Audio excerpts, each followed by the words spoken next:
Bonjour tout le monde. Je suis content, je viens de terminer mon chemin du Pierrier qui part par là-haut dans la forêt. Et comme il me reste un peu de temps, 4h30, ouais. Il me reste un peu de temps, je vais attaquer mon espace stockage des machines. Donc déjà terrasser, mettre à plat. Pour l'instant c'est un talus boisé.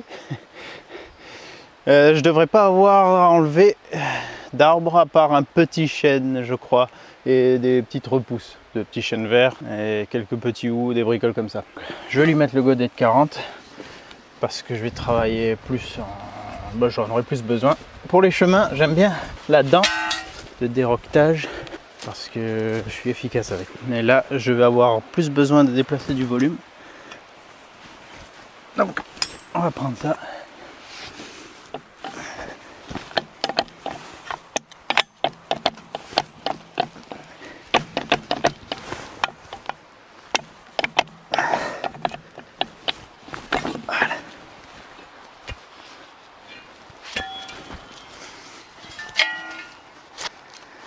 Du coup, ça fait un moment que j'ai plus utilisé de godet. Ça va faire plaisir d'utiliser du godet.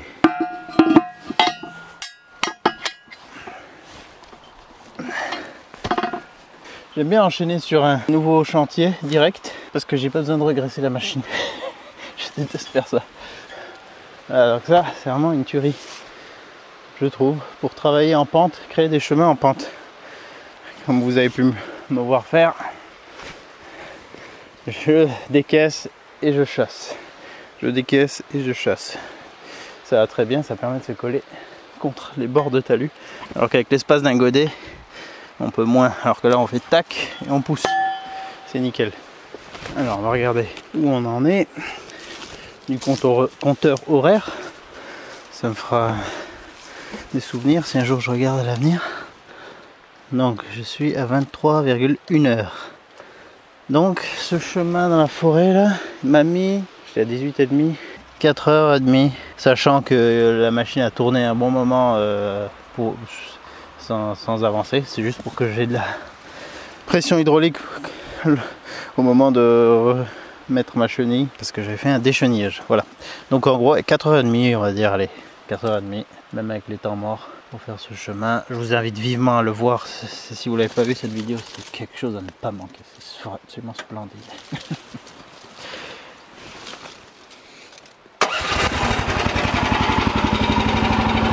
Voilà. Alors, je vais rentrer ici. Tac. Je vais descendre. Je vais pas toucher à lui pour le moment. Je vais devoir le couper et le déraciner, dessoucher. Et là, tout ça, je vais creuser ici entre ce chêne et celui-ci. Donc, je vais bien prendre la terre, la mettre ici sur le côté, me monter comme un mur de terre sur lequel pourra pousser tout ce que j'y mettrai, genre des chênes verts et tout. Je vais essayer de faire en sorte que ça fasse comme une haie jolie qui me masque ce petit espace de stockage, et puis après je le bâcherai dans un premier temps pour que les machines soient à l'abri. Ça sera quand même bien protégé du vent. Le versant d'en face se prend beaucoup plus de vent fort, ici on est plus abrité. Je vais laisser quand même beaucoup de chêne au-dessus, donc ça va bien protéger, et puis je pourrai améliorer ça au fur et à mesure. Mais déjà créer l'espace plat pour mettre les machines, quitte à même juste déjà les bâcher comme je fais en ce moment. Il y a la brouette à chenilles là en bas, le broyeur de végétaux et puis la pelleteuse.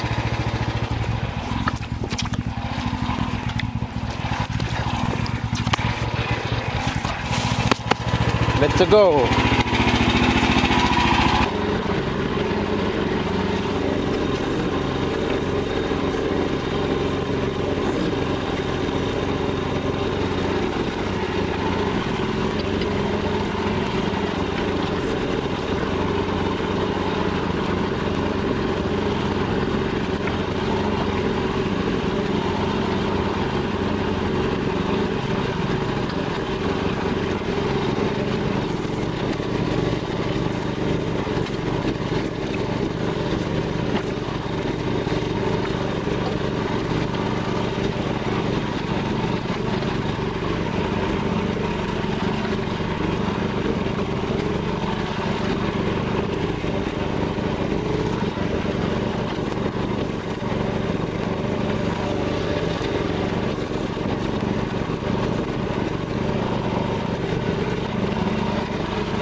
vois plus clair.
Voilà comment larguer un godet.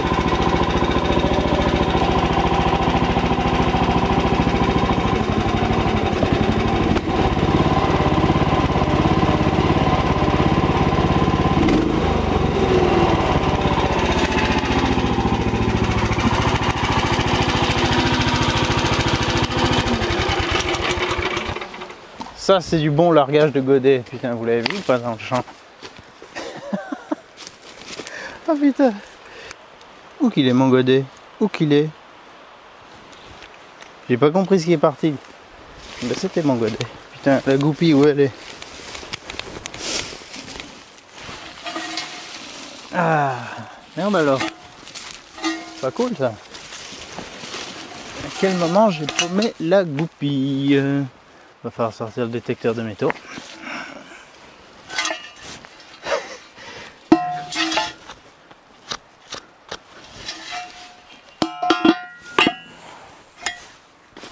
Est-ce qu'il est parti avec au même endroit? Avec un peu de chance.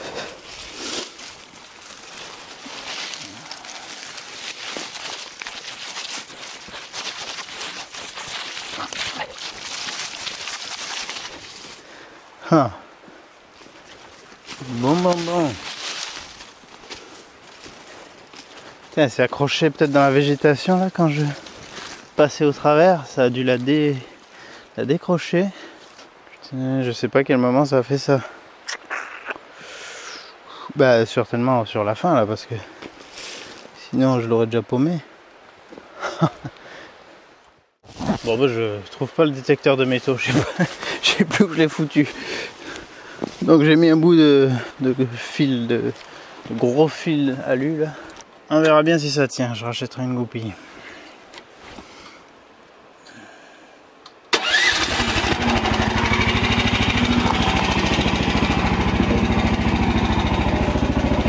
sont mes gants?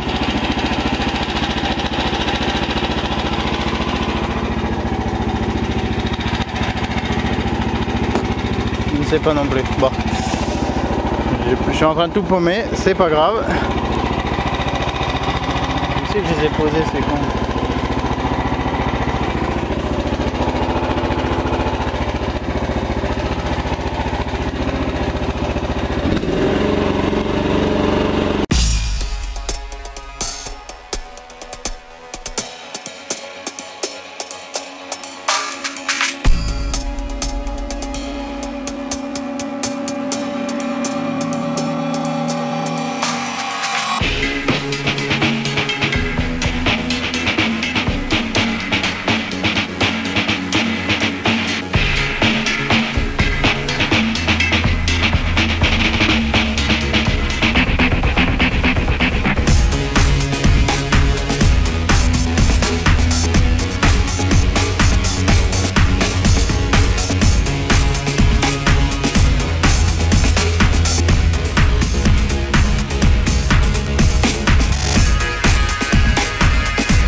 Bon, ça prend forme.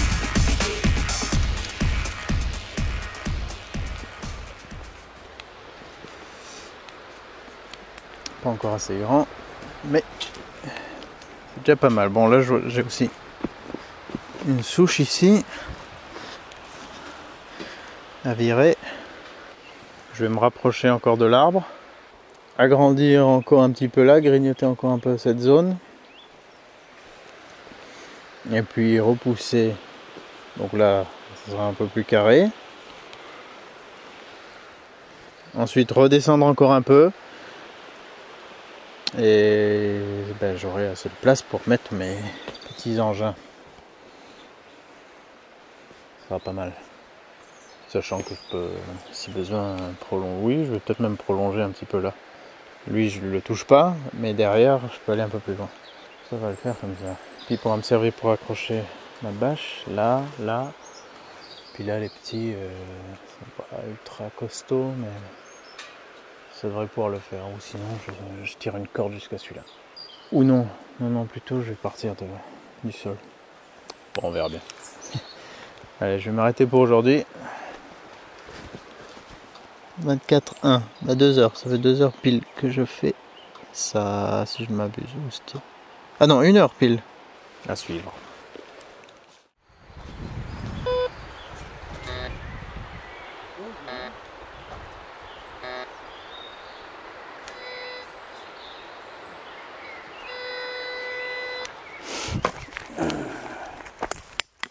Une charnière.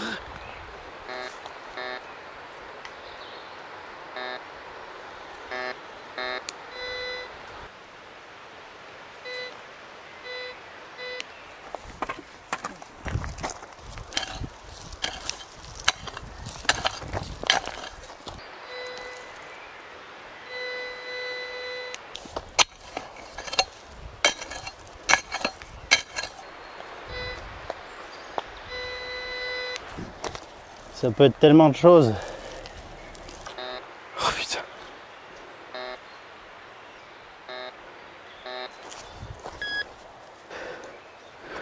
Bon, je crois que ça va être chaud. À part le bout de charnière que j'ai jeté tout à l'heure, j'ai trouvé ça. Un vieux clou, une vieille vis, un vieux boulon et un petit bout de ferraille. Voilà, c'est beau ça, hein? Ouais, autant dire que c'est galère. Bon, après il y a aussi la perturbation. Si je m'approche de la machine, ça sonne de toute façon à cause de la ferraille. On verra bien. Peut-être quand j'aurai fini de mettre à plat, je referai une petite fouille. Mais pour l'instant, je vais continuer avec mon bout de fil d'alu que j'avais mis dessus. Bon, allez, on continue d'agrandir.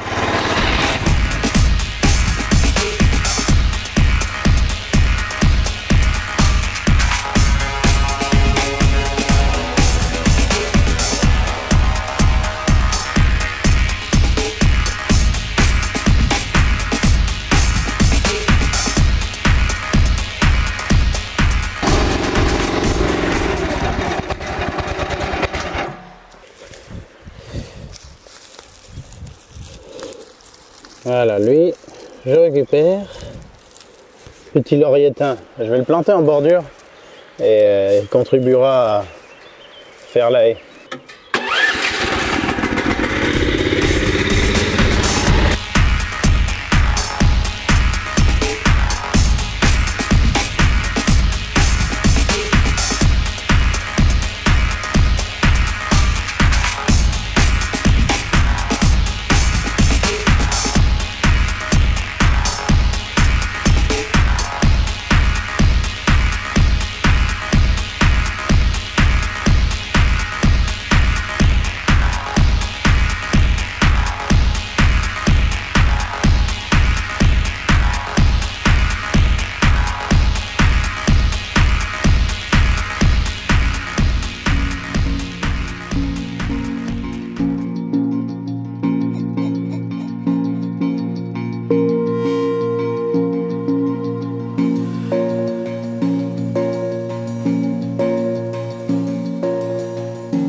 Ok, alors, petit bilan.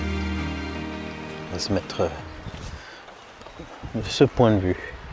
En largeur, ça commence à être pas mal. Au début, je pensais faire un espèce d'abri en mettant les machines côte à côte. Mais finalement, je vais faire un chemin qui part dans la forêt. Donc, je vais plutôt les stocker en file indienne sur le côté. D'avoir la place, enfin, ou peut-être plus en épi, on va dire. Comme ça... Oui, ça peut largement se faire avec les chenilles. Je me mets un peu en épi comme ça. Le broyeur, bon, ça c'est pas un souci. Et après, je fais un accès vers je ne sais pas quoi encore, mais dans la forêt. Donc je commence à attaquer par ici. Là au-dessus, on a le chemin du Pierrier, qui est vraiment pas très loin. Et là, vu que c'est à peu près dégagé, je vais passer comme ça. Ici. Redescendre un petit coup là, tailler ce qui gêne sur celui-ci, faire sauter je pense ce petit bosquet et rejoindre le bas du Pierrier. Alors en fait ça sera le chemin du Pierrier bas parce que là-bas il y a aussi des châtaigniers avec plein de bois morts. Il y a aussi toute une zone qui peut être utilisée différemment avec une exposition un peu plus sud-ouest. Donc ça m'intéresse de pouvoir y accéder, de planter d'autres choses. Voilà, donc je vais petit à petit m'engouffrer dans la forêt. Là c'est le trou que j'avais fait lors du test du détecteur de métaux. C'est marrant comme ça change complètement la configuration du terrain, enfin la visualisation du terrain. Maintenant que je commence à créer des accès pour moi, quand j'étais là j'étais vraiment dans la forêt. Rien que d'avoir éclairci ici et dégagé là. En fait je suis juste à côté de la maison. Voilà, donc je vais aplanir plus. Je sais pas si je redescends encore un peu ou pas. J'hésite.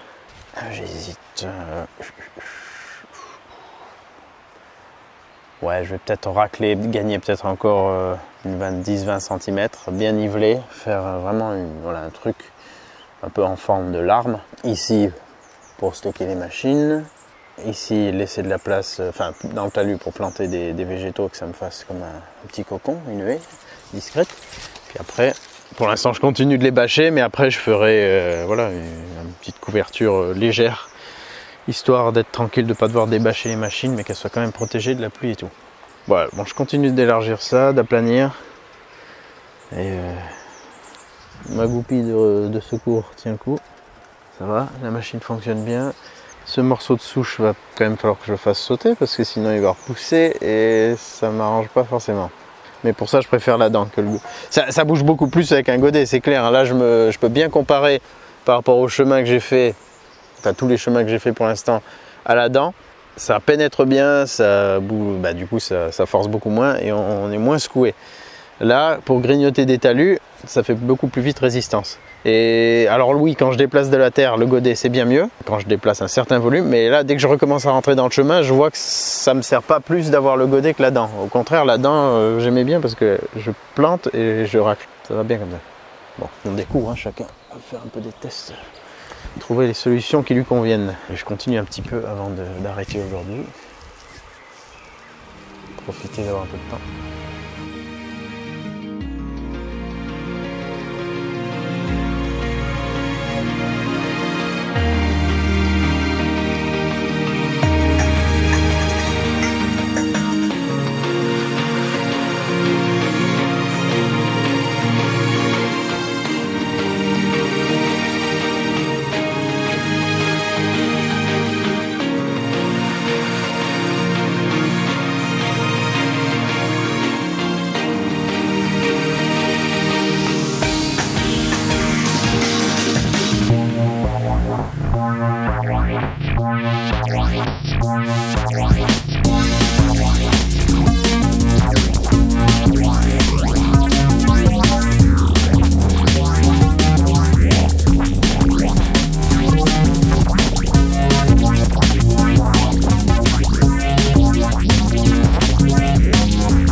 Voilà, panne d'essence.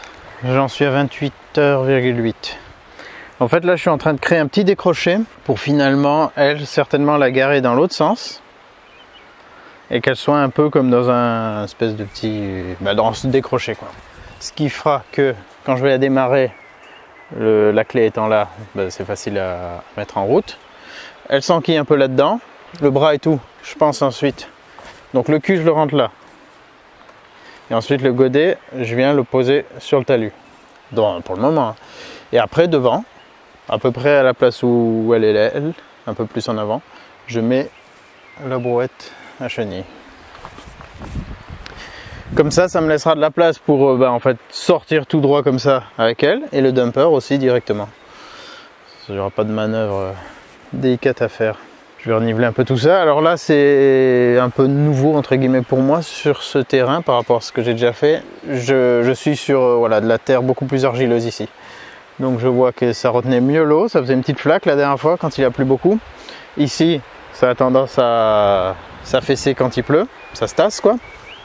Donc il faut que je sois bien prudent sur cet abord et pas faire le même coup qu'avec le dumper là-bas. Donc au fur et à mesure, je vais bien tasser avec le godet, faire gaffe avec mes manœuvres à pas aller trop près du bord. Même quand il pleut, l'autre jour il pleuvait, même pendant qu'il pleuvait, je suis venu ici et je marchais sur le bord et ça fait caler un peu. Là du coup, c'est beaucoup plus stable. Ça bouge encore un peu. Enfin, je veux dire, ça s'enfonce encore un petit peu quand j'appuie, mais c'est déjà beaucoup plus stable. La dernière fois, on sentait qu'on descendait de 2 cm à chaque pas. Après, il faudra que je fasse un peu plus plat, justement, pour pas que j'ai une cuvette. Plat, voire quand même légèrement en pente comme ça. Ça, je pense que quand j'aurai ma forme à peu près définitive, que je me dis là je suis bien, je mettrai le godet de 60 et je ferai un nivelage plus homogène. Pour l'instant, le dumper, je le laisse là et pour l'instant, chaque machine, je la bâche individuellement. C'est un petit peu chiant, mais bon, voilà, on va faire comme ça.